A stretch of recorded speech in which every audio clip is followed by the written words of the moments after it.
Israel is a giant machine for generating anti-Semitism by Colin Liddell. You may or may not have noticed it, but the world has a funny old way of working. For thousands of years, anti-Semitism had been a pretty established thing.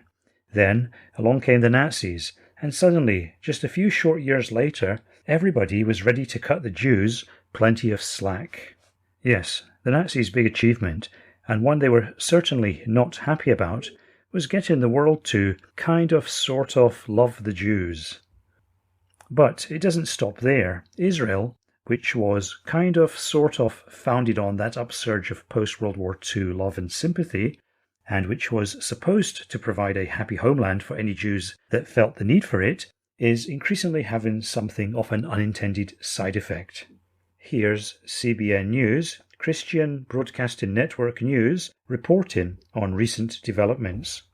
Quote, phone video of attacks against Jews in cities across the US shared on social media shows how Palestinian supporters are bringing the war against Israel and against Jews to America's streets.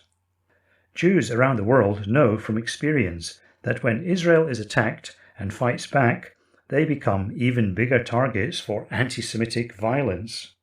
A Jewish man was savagely beaten in New York's Diamond District, another in Times Square. In Los Angeles, a man is being held on suspicion of assault with a deadly weapon after an anti-Semitic attack on Jewish diners. 10 cars full of Palestinian supporters rolled up and tried to attack them as they ate outside in Beverly Hills. Police are investigating the incident as a hate crime. In Canada, a Jew was seen being chased in broad daylight. In Florida, a pro-Palestinian caravan displayed the words, "Hitler was right." And in Hallandale Beach, Florida, a man yelled anti-Semitic remarks at a rabbi in front of a synagogue. He later returned so he could dump a bag of human feces in front of the building while shouting, "Jews should die." Rabbi Abraham Cooper of the Simon Wiesenthal Center says, the language of the caravans that are going through Jewish areas with anti-Semitic slogans saying, "We're going to rape your wives and children," and things like that, there's a sense that it's open season and fair game against Jews. End quote. And this is just America. If this is what is happening in the number one philo-Semitic country in the world, imagine how bad it must be elsewhere. In fact, it's getting to the point where a lot of people are even starting to reevaluate that shitbag Adolf Hitler. Quote, the Anti-Defamation League has documented anti-Semitism on multiple social media platforms, including 17,000 tweets that used variations of the phrase "Hitler was right" and 193 anti-Semitic incidents in the week after the fighting in the Middle East began. End quote.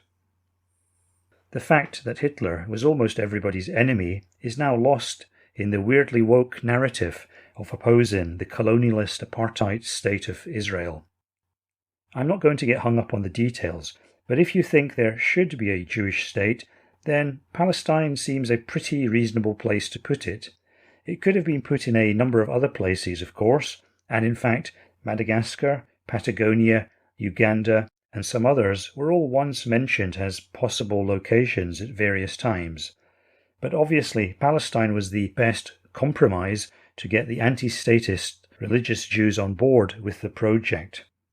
Then, having placed the Jewish state in a difficult-to-defend bit of topography, Palestine has historically served as a convenient corridor for various conquering armies, the seizure of more and more land, such as the West Bank and the Golan Heights, from the non-compliant neighbours, became more and more of a necessity.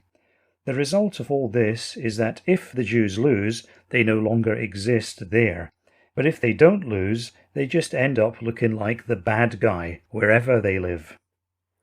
A couple of years back, in an article titled "Winning on the Wrong Side of History," I explored this problem.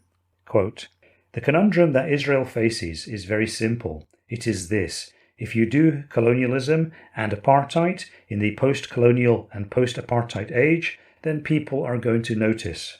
But alternatively, If you don't do colonialism and apartheid in a region where you are a tiny hated minority, then you are dead." End quote. I then put it in a nutshell. Quote, "In a world where leftist values of anti-racism and narratives of white privilege dominate, Israel's realpolitik approach is going to run out of road pretty soon." End quote. Opening up that nutshell today, there's an even smaller nutshell inside. This is how I would put it now. Israel, because of when it is and where it is, has to be what it is, and what this is effectively a giant machine generating hatred for Jews. If only the Hitler-loving, Jew-obsessed alt-right had been bigger and more powerful than it was allowed to become, there might still be some chance of generating a countercurrent of love and sympathy to compete with the toxic anti-Semitism that Israel's humble existence inadvertently pours out into the world. Maybe clamping down on Richard Spencer, Greg Johnson, Andrew Anglin, Mike Enoch, et alia was the biggest mistake the ADL and SPLC ever made.